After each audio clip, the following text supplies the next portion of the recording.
Welcome to Everest VR. Before we can start our journey, we need to go through the basics. First things first, see those footprints on the ground? Now position yourself on top and make sure you are facing in the same direction as the toes. That's it. Now let's figure out how to use our hands. You should have a controller like this in each hand now. Try moving them around. There's a trigger button for your index finger. Try to press it. Perfect. The face button 1 is for relocating. Hold the button down and you will see a relocation beam. Release it when the beam turns green and you will be relocated. Try it now. Let's try that again.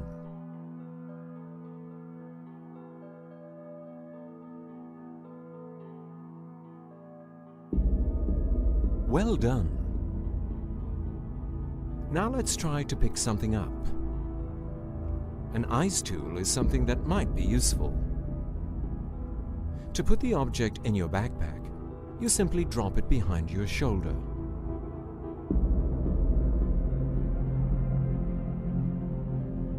Try it now.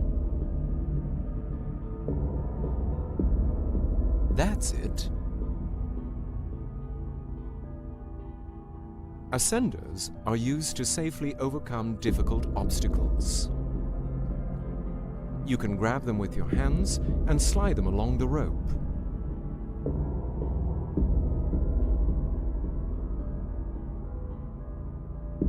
Try it now.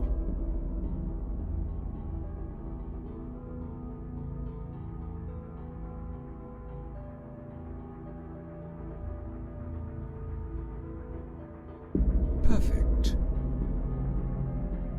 Let's look at the carabiner. It can be clipped onto a rope for safety.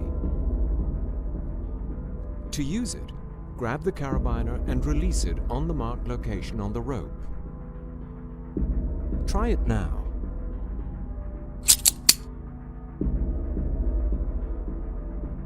Well done.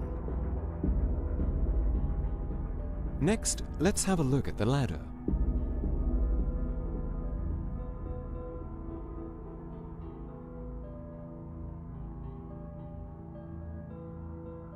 To climb up, just grab and pull down, one hand at a time.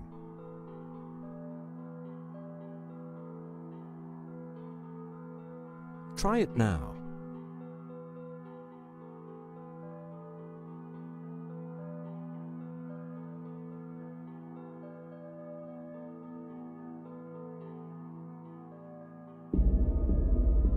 Well done. One last thing. When you see a waving icon appear, wave your hand towards it and you will progress to the next location. Perfect. Now, let's start our journey.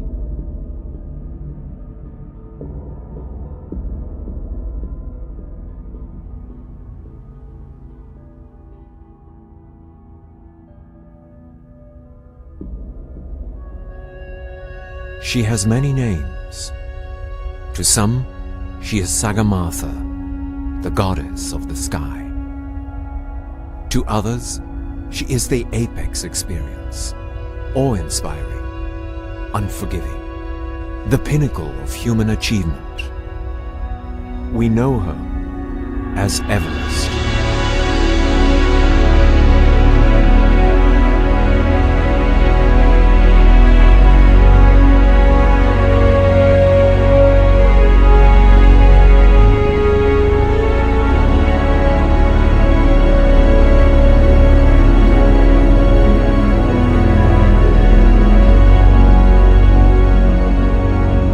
To conquer her will require patience and endurance. Though the final ascent to the top of Everest only takes 24 hours, summiting takes weeks of adjusting to the extreme height.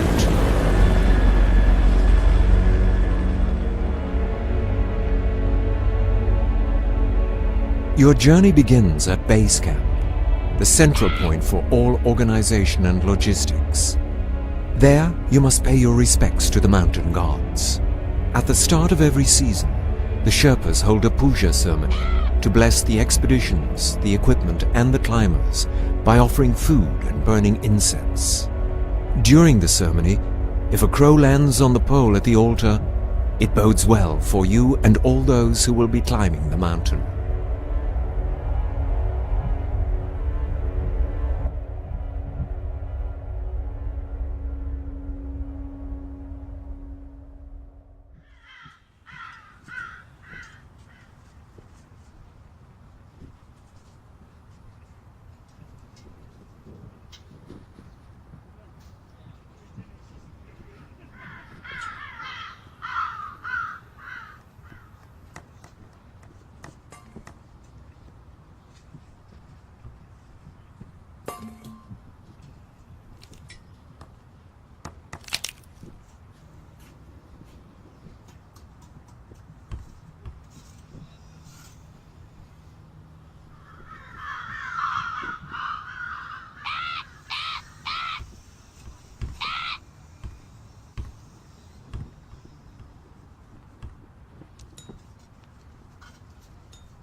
Your ascent begins on the Khumbu Icefall, a tumbling field of ice that guards the entrance to the Valley of Silence, the Great Western Khum.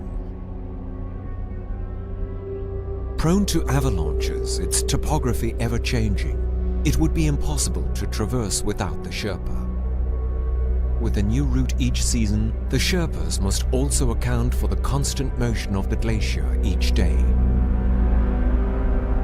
For many climbers, this perilous crossing is the mountain's most daunting trial. On the 18th of April 2014, Khumbu Icefall claimed the lives of 16 Sherpas who perished in an avalanche that engulfed them on the glacier.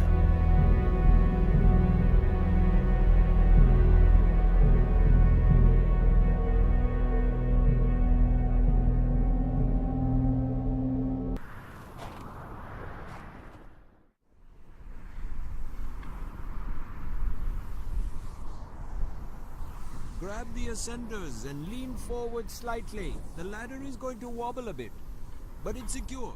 Trust me.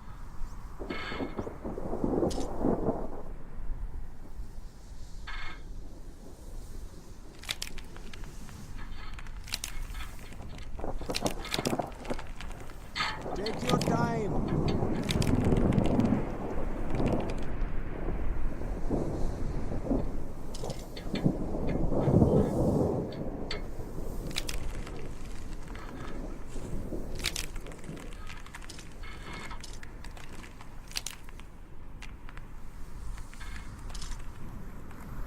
Good job. Now climb the next ladder.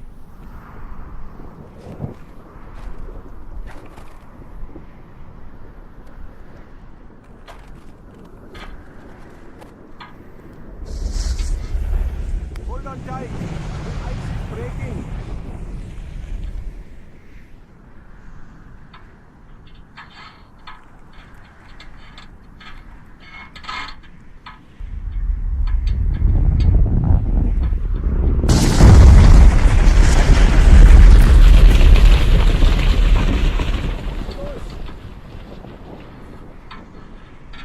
Keep going. You're almost made it to the top.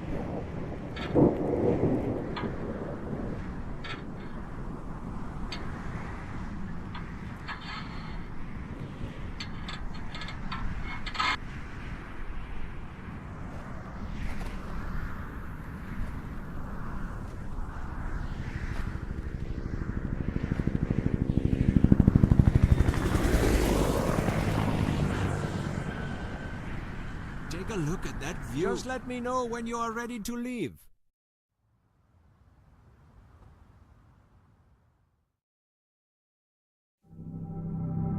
Once you've scaled the icefall, you reach Camp 1. From there, you must make a long trek to Camp 2, which is situated in the upper section of the valley. Towering ahead of you is the next major obstacle, a formidable wall known as Lhotse Face. This is the steepest vertical ascent of your trek, over 1,000 meters of hard blue ice where the slightest misstep can be fatal. Midway up, you spend the night at Camp 3, where tents are nestled on small ledges hewn into the icy slope. Your reward for this arduous climb is to reach Camp 4 at the South Col, which lies on the boundary of Nepal and Tibet.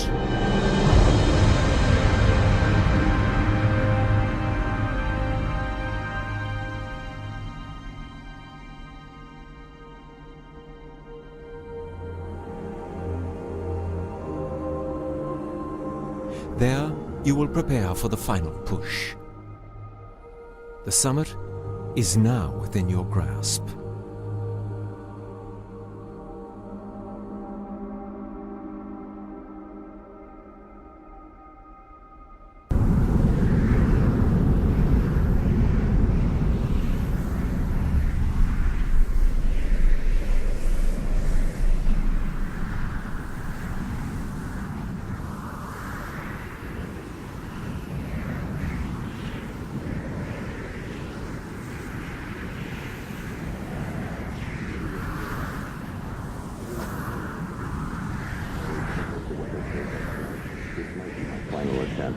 How many times have you been here? I've been up on this mountain 3 times, never made it to the top. 3 times? How far have you made it? Well, the furthest I got was just below the Hillary steps. What happened? We had to turn back. I needed to get my partner down. He'd gotten very sick and was running out of oxygen. Is it right? Yeah, just barely. But the thing is, he also saved my life that day. Oh, yeah? How so? Shortly after we turned back, the summit was hit by a massive storm that lasted for days on end. No one who summited that day made it back. What is your partner now? Is he trying to get it? We do. He's resting in the tent over there. If I were you, I'd do the same. You're gonna need it. Talk about it.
It's time to wake up.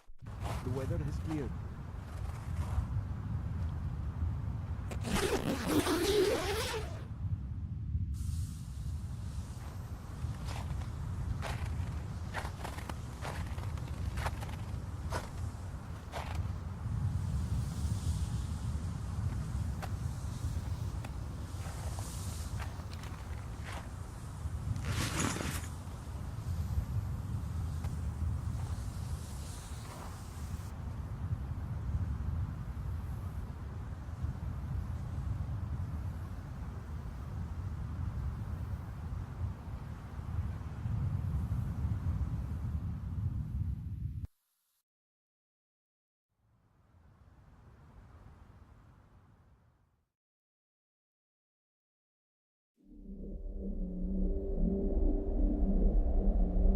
You leave camp in the middle of the night. Your aim?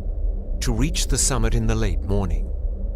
That gives you just enough time to get back down without being exposed to extreme weather in the afternoon. At daybreak, you reach the south summit. From there, you can see the true summit of Everest. Halfway between the two summits lies the final challenge of your climb to the top. The knife ridge provides narrow passage with a drop of thousands of meters on either side. Make it this far and you've reached the infamous rock face known as the Hillary Step.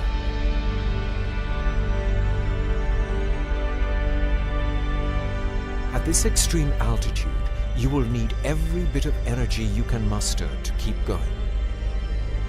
The Hillary Step allows only the passage of one climber at a time. Having to accommodate a stream of climbers on their way up and weary climbers on their way down, it has claimed the lives of many.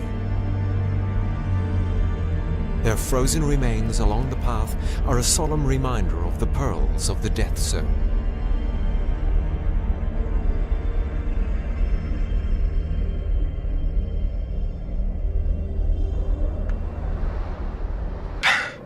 Just put one foot in front of the other.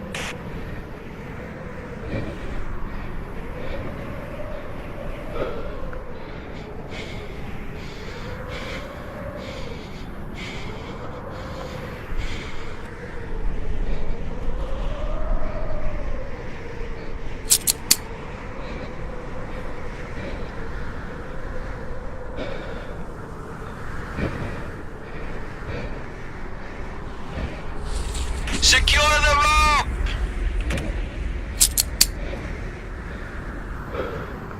Good job! Grab the ascenders.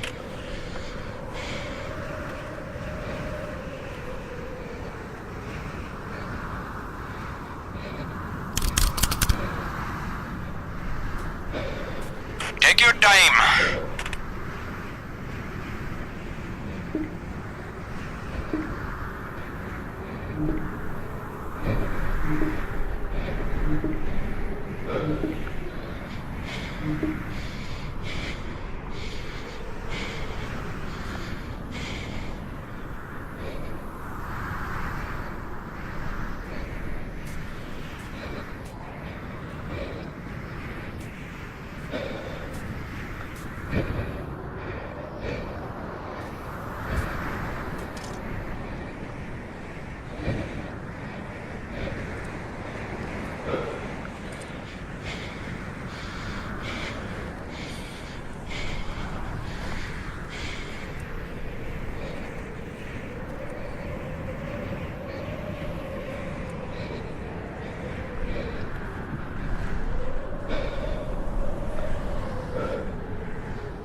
Just let me know when you are ready to leave.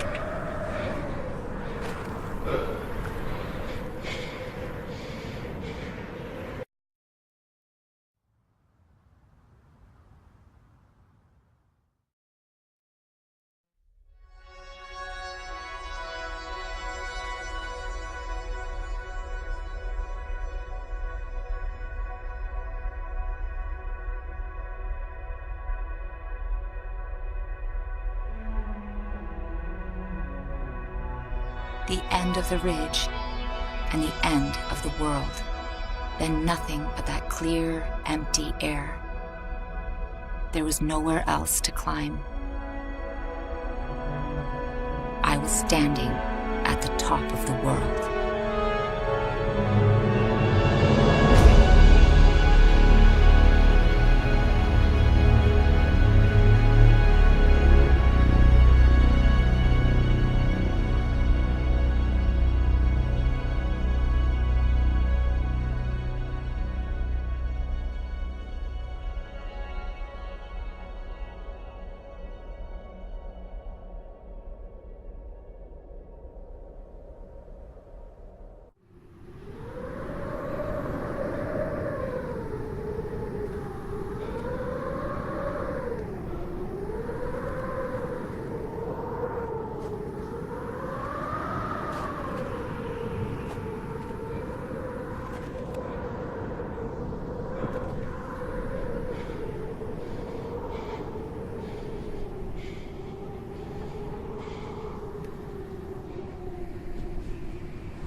People ask me, what is the use of climbing Mount Everest?